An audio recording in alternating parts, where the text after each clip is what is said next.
We are not scared of you, Malema stands by Manuel, Kiesewetter remarks. Malema continued his weekend provincial manifesto rallies this afternoon by addressing a packed Philippi Stadium in Cape Town.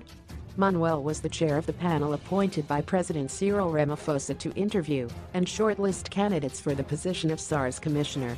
Following Kiesewetter's appointment, the F made claims that he and Manuel are friends and business partners.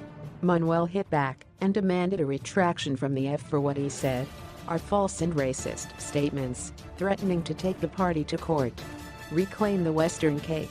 Malema made several bold assertions to scores of red-clad supporters earlier today, calling for black and colored people in the Western Cape to unite and defeat the Democratic Alliance DA. He told the cheering crowd to reclaim the province, which has been under DA control since 2009. Comrades, we must go and reclaim the streets of Western Cape. Whether you are colored, whether you are African, all of us are one thing, we are black. He also took time to advocate for issues raised in the F manifesto, including free education and the doubling of social grants for the elderly.